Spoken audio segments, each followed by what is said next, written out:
Good evening, everyone. Tonight we slip into the tales of the Kappa's dish, the Tengu's wind, the Rokurokubi's gaze, and the Yuki-onna's frost. Stories to lull you into sleep. Like and subscribe if you enjoy, and let's dive in.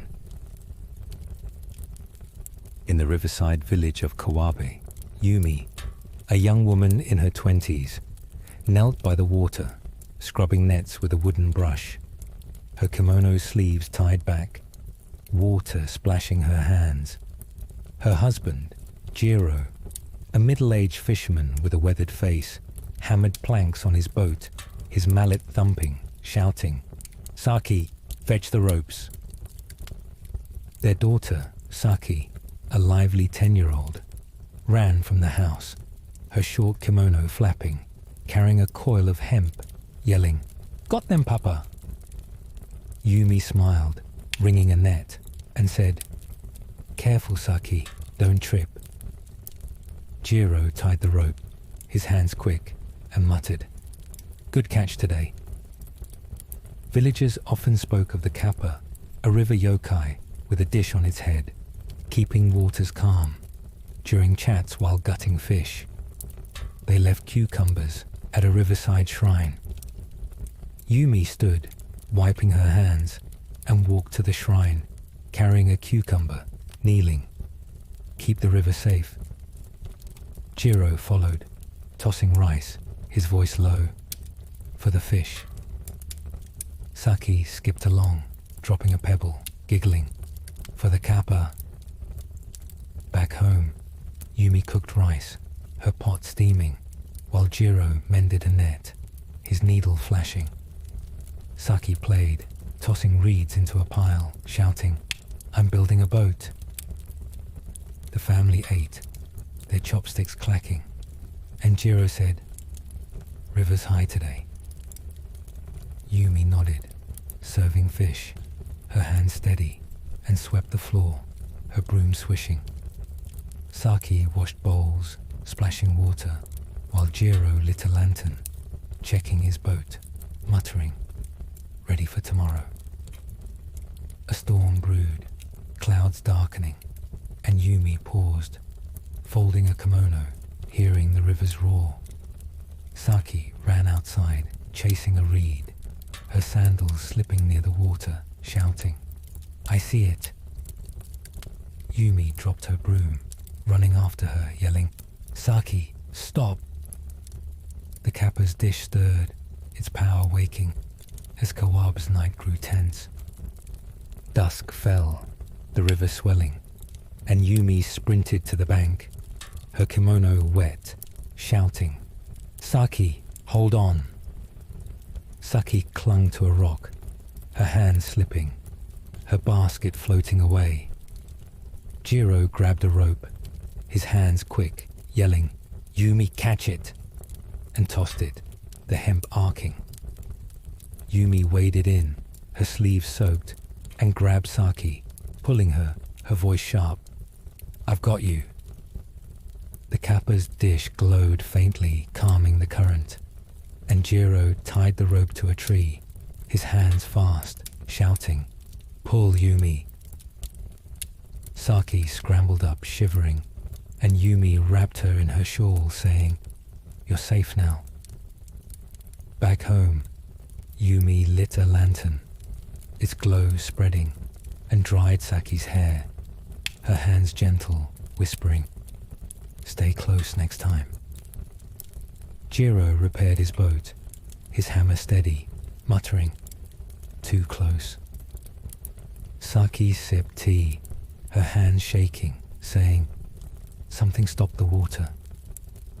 Yumi walked to the shrine, carrying cucumbers, and knelt, saying, "Thank you, Kappa." Jiro added rice, his bow quick, while Saki dropped a reed, whispering, "For saving me." Yumi cooked soup, her pot steaming, and served it, her hands quick, while Jiro mended a net, his needle flashing. Neighbors visited, carrying fish, their voices low. The river calmed fast. Yumi shared tea, her kettle steaming, and swept the floor, her broom steady. Saki drew a river, her charcoal scratching, showing Yumi. It's the Kappa's dish. Jiro checked his boat, tightening ropes, and said, "We're lucky." The family worked, their hands quick, and Yumi lit another lantern, folding a blanket. The Kappa's rescue, a quiet spark in Kawabe's night. Morning light bathed Kawabe, and Yumi woke, washing nets, her brush scrubbing, water splashing. Jiro hauled his boat, his hands quick, shouting, "Saki, help with the nets." Saki ran, tying ropes, her kimono flapping, yelling, "I'm strong." Yumi hung nets to dry, her arms steady, and traded fish with a neighbor, saying, "Good catch today." Jiro cast his net, pulling fish, his voice loud, "Big haul." The village hummed, fishermen dragging boats, their voices ringing, the river calm under the Kappa's watch. Yumi walked to the shrine, carrying cucumbers, and knelt, saying, "For Saki's safety." Jiro tossed rice, his hands quick, while Saki added a pebble, giggling, "For the dish." Back home, Yumi cooked rice, her pot steaming, and served it, her hands fast. Saki washed bowls, splashing, while Jiro mended a hook, his needle steady. Neighbors shared tales, saying, "The Kappa saved her," and Yumi nodded, sweeping the floor, her broom quick. Saki drew a fish, her charcoal fast, showing Jiro, "Like yours, Papa." Yumi wove a basket, her fingers deft, while Jiro repaired his boat, his hammer steady. Saki ran to the river, fetching reeds, her basket heavy, and Yumi called, "Stay away from the water." The Kappa's dish kept the river steady, and Kawabe thrived, its fishermen busy, its homes lively. Yumi lit a lantern, folding a kimono, her hands quick, and sat, mending a net, the morning bright with the Yokai's quiet care. Evening settled over Kawabe, and Yumi cooked, her pot simmering with fish stew. Jiro repaired a net, his needle quick, shouting, "Saki, fetch the twine." Saki ran, her hands full, yelling, "Here, Papa." Yumi served dinner, her hands steady, saying, "Eat, Saki." Jiro shared a fishing tale, his voice warm. "Caught a fat one today." Yumi swept the floor, her broom fast, and lit a lantern, checking nets, her hands quick. Saki played, tossing reeds, shouting, "I'm a Kappa." Yumi walked to the shrine, carrying cucumbers, and knelt, saying, "Thank you for the river." Jiro added rice, his bow deep, while Saki dropped a reed, giggling, "For the dish." The family ate, their chopsticks clacking, and Yumi cleared bowls, her hands quick. Jiro mended a hook, his hands steady, while Saki drew, her charcoal scratching, showing Yumi, "It's us." The Kappa's gift held, and Kawabe rested, its river calm, its night safe under the Yokai's quiet watch. In the mountain village of Takayama, Daichi, an elderly monk in his 60s, trekked a rocky pass, his staff tapping, his grey robes dusty. He stuffed herbs into a satchel, his hands quick, muttering, "For incense." The pass was steep, and Daichi paused, sipping water from a gourd, shouting, "Almost there." His temple waited, and he lit a lantern. Its glow dim, gathering moss, his fingers careful, saying, "Good for prayers." Monks chanted below, their voices faint, and Daichi hurried, his sandals slipping, muttering, must reach them.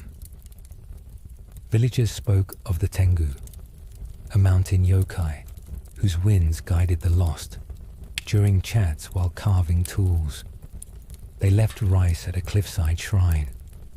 Daichi walked to the shrine, carrying rice, and knelt, saying, "Guide me, Tengu."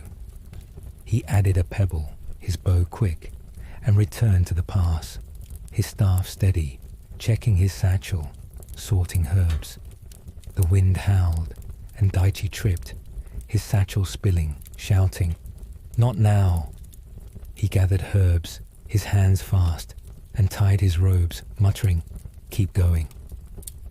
Back at the temple, Daichi lit incense, its smoke curling, and chanted, his voice low.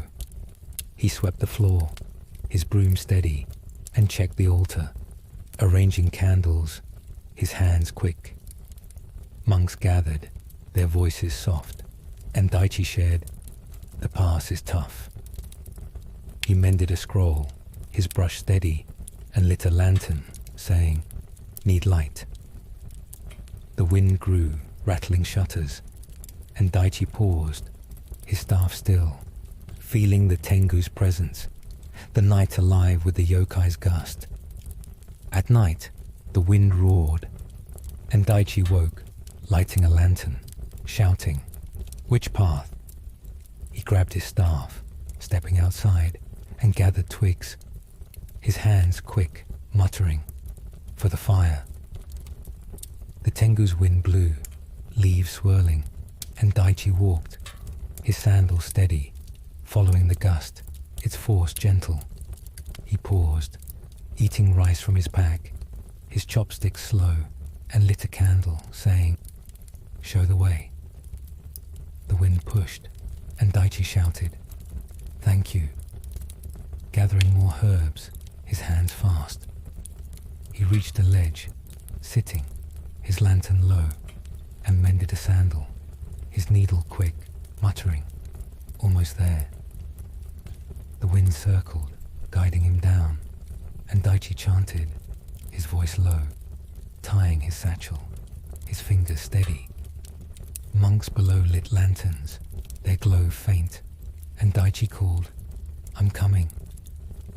He walked, his staff tapping, and gathered moss, stuffing it into his satchel, saying, "Good for prayers." The Tengu's breeze led him, and Daichi reached the temple, lighting incense, his hands careful, chanting, "Safe now." Back inside, Daichi swept, his broom fast, and shared with monks. The wind guided me. He mended a robe, his needle steady, and walked to the shrine, carrying rice, kneeling. "Thank you, Tengu." The wind faded, and Daichi sat, writing a prayer, his brush quick, the night calm with the yokai's guidance. Morning light hit Takayama, and Daichi woke, lighting incense, its smoke curling. He chanted, his voice steady, shouting, "Monks, gather!" They knelt, their voices low, and Daichi served rice, his hands quick, saying, "Eat well." He swept the temple, his broom fast, and walked to the shrine, carrying rice, kneeling, for the wind.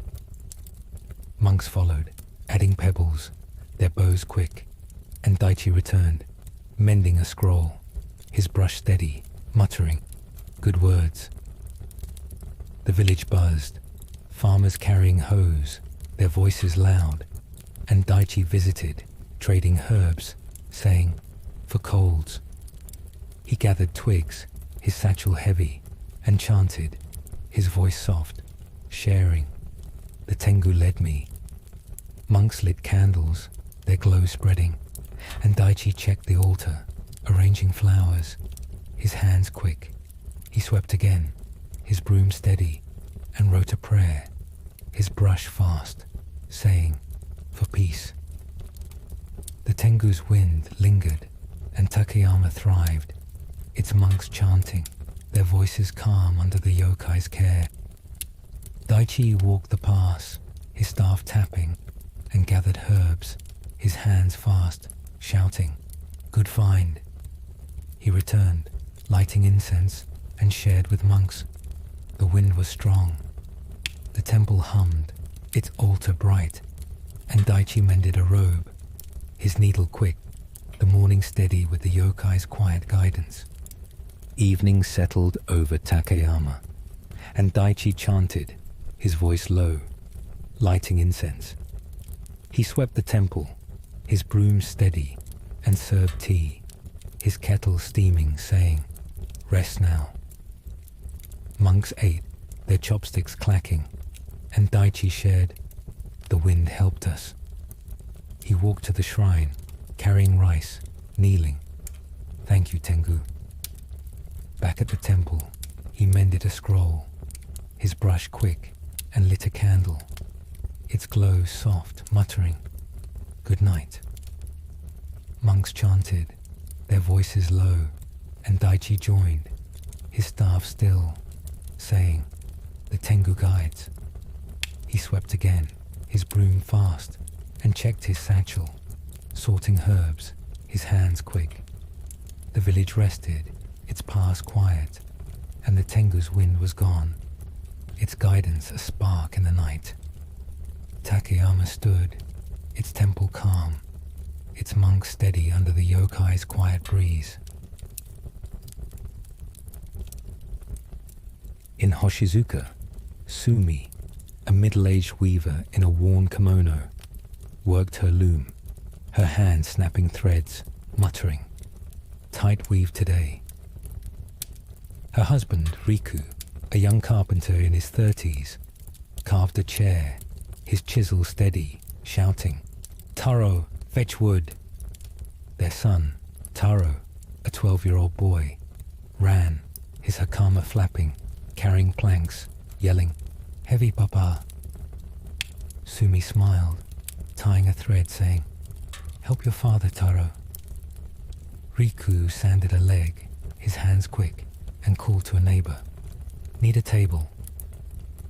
Villagers spoke of the Rokurokubi, a woman whose head drifted, watching the village during chats while mending nets. They left rice at a hillside shrine. Sumi walked to the shrine, carrying rice, and knelt, saying, "Watch over us."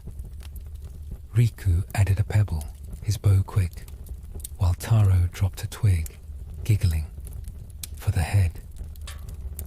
Back home, Sumi cooked rice, her pot steaming, while Riku repaired a door, his hammer fast. Taro drew a house, his charcoal scratching, showing Sumi, "It's ours." The family ate, their chopsticks clacking, and Sumi served fish, saying, "Eat, Taro." Riku shared, "Good market today," his voice warm.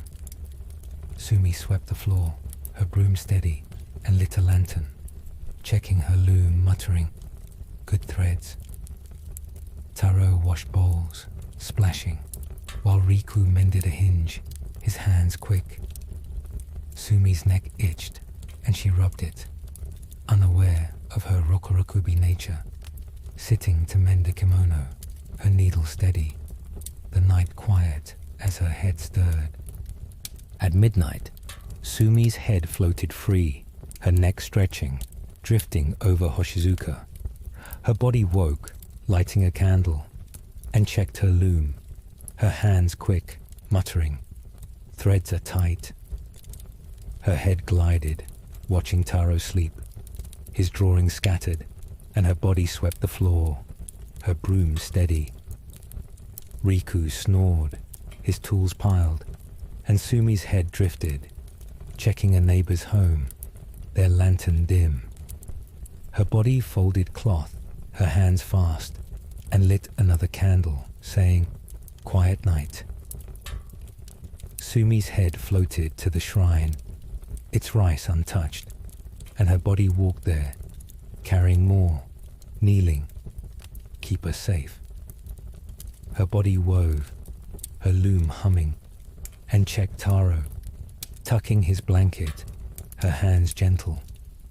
Her head drifted over fields, watching farmers sleep, and her body cooked, her pot steaming, muttering, for breakfast. Neighbors stirred, and Sumi's head watched, her body mending a kimono, her needle quick.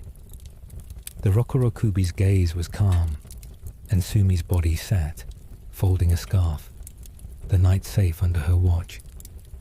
Morning light hit Hoshizuka, and Sumi woke, weaving, her loom fast. Riku carved, his chisel quick, shouting, "Taro, more wood." Taro ran, his hakama flapping, carrying planks, yelling, "Got it!" Sumi served rice, her hands quick, saying, "Eat fast, Riku." He ate, his chopsticks loud, and traded a chair, saying, "Good deal." The village buzzed, neighbors weaving, their voices loud, and Sumi walked to the shrine, carrying rice, kneeling. "Thank you." Taro drew, his charcoal scratching, showing Sumi. "It's you." She laughed, weaving a basket, her fingers deft. Riku repaired a fence, his hammer quick, shouting, "Sumi, thread." She tossed a spool, her hands fast. The Rokurokubi's gaze lingered, and Sumi worked, her loom steady, her heart light. Neighbors traded cloth, their voices loud, and Sumi swept, her broom quick, the village thriving under the Yokai's quiet watch. Evening settled, and Hoshizuka hummed. Sumi wove, her loom steady, while Riku carved, his chisel quick. Taro played, tossing a ball, shouting, "Catch!" Sumi served dinner, her pot steaming, saying, "Eat, Taro." Riku shared, "Good market," his voice warm. Sumi swept, her broom fast, and lit a lantern, checking her loom. Taro drew, his charcoal quick, showing Riku, "It's a shrine." Sumi walked to the shrine, carrying rice, kneeling. "Thank you." Riku added a pebble, and Taro dropped a twig, giggling, for the gaze. The family ate, their chopsticks loud, and Sumi cleared bowls, her hands quick. Riku mended a tool, his hand steady, while Taro washed dishes, splashing. The Rokurokubi's gaze was gone, but its watch lingered, and Hoshizuka rested, its night calm, its life safe under the Yokai's quiet care.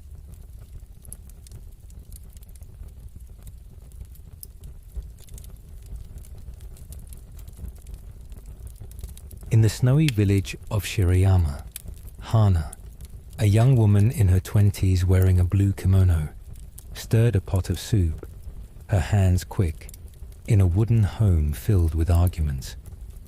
Her father, Taro, a middle-aged farmer with a greying beard, slammed a ledger on the table, shouting, "The fields are ruined." His wife, Aiko, a woman in her 40s, mended a net, her needle flashing, saying, "Calm down, Taro." Their son, Kenji, a teenage boy, carried firewood, muttering, "Everyone's fighting." Hana served soup, her ladle steady, saying, "Eat, Papa, it'll help." Villagers spoke of the Yuki-onna, a snow spirit whose frost calmed unrest. During chats while weaving, they left rice at a snowy shrine. Hana walked to the shrine, carrying rice, and knelt, saying, "Bring peace." Taro added a pebble, his voice low, for calm. Aiko dropped a reed, muttering, "We need it." Kenji ran back, carrying wood, shouting, "Cold out there." Hana cooked, her pot steaming, while Taro checked his ledger, his pen scratching.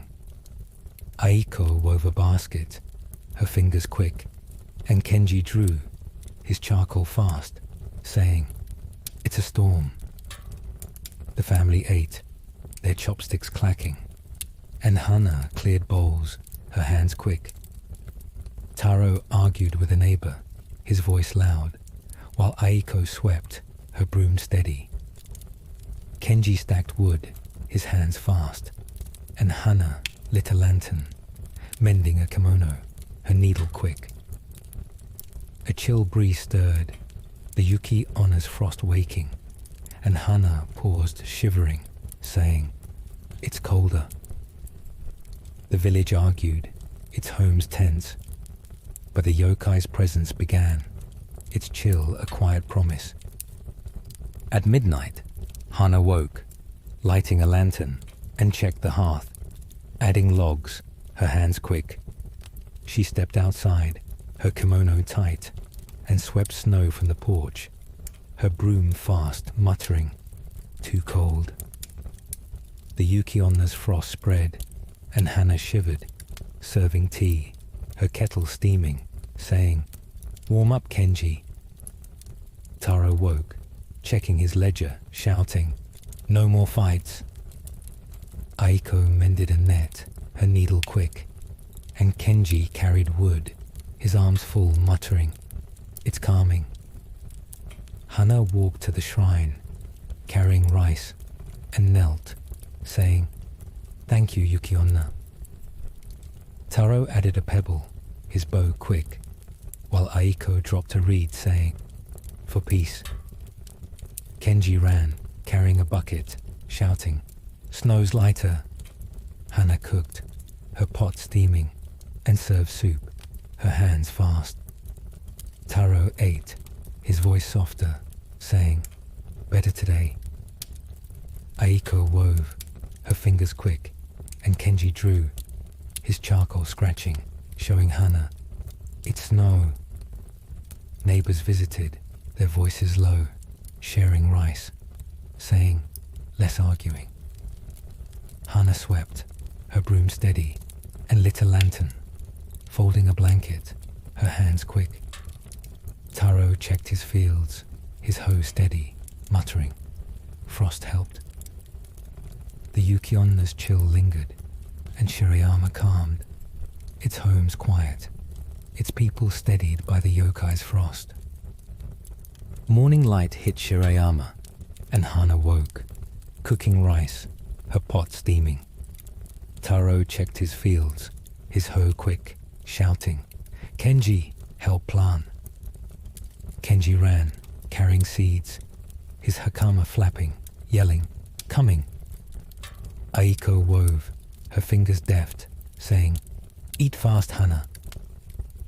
Hana served rice, her hands quick, and swept the floor, her broom steady. Taro traded seeds, his voice calm, saying, "Good deal." The village hummed, neighbors working, their voices soft. Hana walked to the shrine, carrying rice, and knelt, saying, "For calm." Taro added a pebble, while Kenji dropped a reed, giggling, "For frost." Aiko wove, her basket tight, and traded with a neighbor, saying, "Good net." Hana cooked, her hands fast, and served lunch, her pot steaming. Kenji drew, his charcoal quick, showing Taro, "It's a field." Taro laughed, mending a fence, his hammer steady. The Yuki-onna's frost lingered, and Shirayama thrived, its fields calm, its people steady. Hana swept, her broom fast, and lit a lantern, folding a kimono, her hands quick. Taro checked his ledger, his pen steady, and shared, "No fights today." Aiko wove, her fingers quick, and Kenji carried wood, his arms full. The village worked, its homes peaceful, and Hana smiled, her heart light, touched by the Yuki-onna's quiet chill. Evening settled, and Shirayama hummed. Hana cooked, her pot simmering, while Taro repaired a hoe, his hands quick. Kenji played, tossing a ball, shouting, "Catch!" Aiko wove, her fingers deft, saying, "Eat, Kenji." Taro shared, "Fields look good," his voice warm. Hana served rice, her hands quick, and swept, her broom steady. Kenji drew, his charcoal scratching, showing Aiko, "It's us." Hana walked to the shrine, carrying rice, kneeling. "Thank you, Yuki-onna." Taro added a pebble, his bow deep, while Kenji dropped a reed, giggling, for the frost. The family ate, their chopsticks clacking, and Hana cleared bowls, her hands quick. Aiko mended a net, her needle steady, while Kenji washed dishes, splashing. The Yuki-onna's frost was gone, but its calm lingered, and Shirayama rested, its night peaceful, its life steady under the yokai's quiet touch.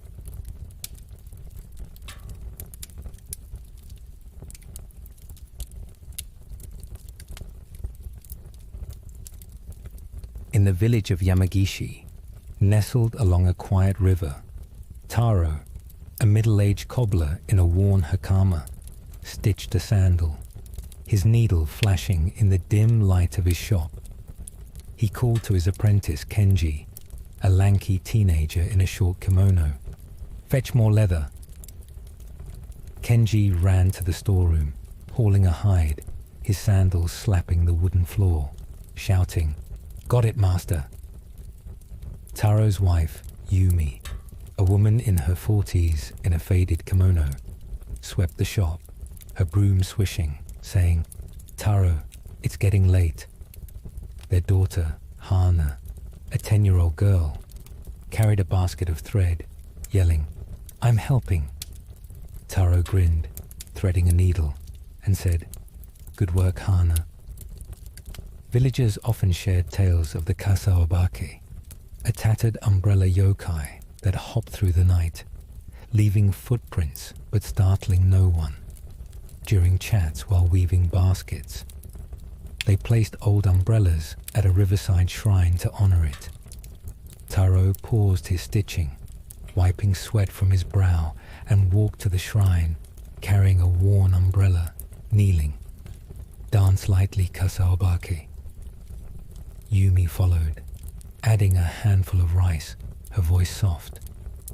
"Keep us safe." Kenji dashed over, dropping a pebble, giggling. "For the hopping!" Hana skipped behind, clutching a small sandal, shouting, "For the footprints!" Back at the shop, Taro stitched another sandal, his hands quick, muttering, "Good pair for the market." Yumi cooked rice, her pot steaming, and served it, saying, "Eat, Kenji, you're growing." Kenji gobbled his bowl, chopsticks clacking, and laughed, too fast. Hana washed dishes, splashing water, while Taro repaired a boot, his hammer tapping, saying, "Need more thread." Yumi handed him a spool, her fingers quick, and swept the floor again, her broom steady. The family ate, their voices mingling, and Taro lit a lantern, checking his tools, muttering, "Busy day tomorrow." As evening deepened, Hana ran outside, tossing a ball, shouting, "Catch it, Kenji." Kenji chased her, tripping over a sandal, laughing, "Clumsy." Yumi called, "Back inside, both of you," and lit another lantern, folding a kimono, her hand steady. Taro locked the shop, his keys jingling, and noticed faint footprints in the dust outside, round and shallow, as if an umbrella had hopped by. He muttered, "Kasa Obake's near," and returned inside, sitting to carve a wooden sole, his knife scraping, while the village quieted, the Kasa Obake's dance beginning in the night. At midnight, Taro woke to a faint tapping, like a stick on wood, and lit a lantern, its glow spreading across the shop. He grabbed a hammer, checking the shelves, muttering, "What's that noise?" Yumi stirred, tying her hair, and swept the floor, her broom quick, saying, "Sounds like hopping." Kenji jumped up, rubbing his eyes, and ran to the window, shouting, "Footprints outside!" Hana followed, clutching her ball, yelling, "It's the Kasa Obake!" Taro opened the door, his lantern high, and saw round footprints circling the shop, leading toward the river. Taro walked to the shrine, carrying an old umbrella, and knelt, saying, "Dance gently, Kasa Obake." Yumi added rice, her bow quick, while Kenji dropped a pebble, giggling. For the hop, Hana ran, tossing her ball, shouting, "It's dancing!" Back at the shop, Taro stitched a sandal, his needle steady, muttering, "Strange night." Yumi cooked soup, her pot steaming, and served it, saying, "Eat, Hana." Kenji polished a boot, his cloth fast, laughing. "The footprints are everywhere." Hana drew a hopping umbrella, her charcoal scratching, showing Yumi, "Look, Mama." Neighbors knocked, carrying rice, their voices low. Saw footprints too. Taro shared tea, his kettle steaming, saying, "It's the Kasa Obake's jest." Yumi swept again, her broom quick, while Kenji ran outside, checking the dust, shouting, "More prints." Taro repaired a sandal, his hammer tapping, and lit another lantern, folding a cloth, his hand steady. Hana played, tossing her ball, and Yumi mended a kimono, her needle flashing, saying, "Quiet now." The Kasa Obake's footprints circled, and Yamagishi slept, its night lively with the Yokai's harmless dance. Taro locked the shop, sitting to carve a soul, his knife steady, while Kenji carried tools, muttering, "Heavy." Yumi served rice, her hands quick, and Hana washed dishes, splashing, shouting, "Fun night." The Kasa Obake's dance continued, its footprints a quiet spark, and the family worked, their voices soft, the village calm under the Yokai's playful hop. Morning light bathed Yamagishi, and Taro woke, stitching sandals, his needle quick, shouting, "Kenji, more leather." Kenji ran, hauling a hide, his kimono flapping, yelling, "Got it." Yumi cooked rice, her pot steaming, and served it, saying, "Eat fast, Hana." Hana washed bowls, splashing, shouting, "I'm quick." Taro repaired a boot, his hammer tapping, and traded with a farmer, saying, "Good pair." Yumi swept the shop, her broom steady, muttering, "Dust from the footprints." Taro walked to the shrine, carrying an umbrella, kneeling. "Thank you, Kasa Obake." Kenji added a pebble, giggling, "For the dance," while Yumi dropped rice, her bow quick. Back at the shop, Taro stitched, his hands fast, shouting, "Hana, thread." Hana ran, carrying a spool, yelling, "Here." Yumi wove a basket, her fingers deft, and traded with a neighbor, saying, "Good weave." Kenji polished boots, his cloth quick, showing Taro, "Shiny." Taro nodded, carving a sole, his knife steady, saying, "Market's busy." Neighbors visited, their voices loud. "Footprints gone." Taro shared tea, his kettle steaming, and repaired a sandal, his hammer quick. Yumi cooked lunch, her pot steaming, and served it, saying, "Eat, Kenji." Hana drew, her charcoal scratching, showing Yumi, "It's the Kasa Obake." Kenji ran outside, checking the dust, shouting, "No prints now." Taro lit a lantern, folding a cloth, his hand steady, while Yumi mended a kimono, her needle quick. The Kasa Obake's dance lingered, and Yamagishi thrived, its shop busy, its people cheerful under the yokai's playful touch. Taro traded another sandal, his voice loud. "Take this pair." Hana carried thread, her basket heavy, shouting, "I'm strong." Yumi swept again, her broom fast, and served rice, her hands quick. Kenji polished, his cloth steady, and the morning hummed, the Kasa Obake's footprints a quiet memory in Yamagishi's bustle. Evening settled over Yamagishi, and Taro sat in his shop, stitching a sandal, his needle quick, shouting, "Hana, set the table." Hana ran, carrying bowls, yelling, "Done, Papa." Yumi cooked, her pot simmering with fish stew, saying, "Eat soon, Kenji." Kenji polished a boot, his cloth fast, shouting, "Almost done." Taro repaired a sandal, his hammer tapping, and shared with a neighbor. "Good market today." Yumi served rice, her hand steady, muttering, "Calm night."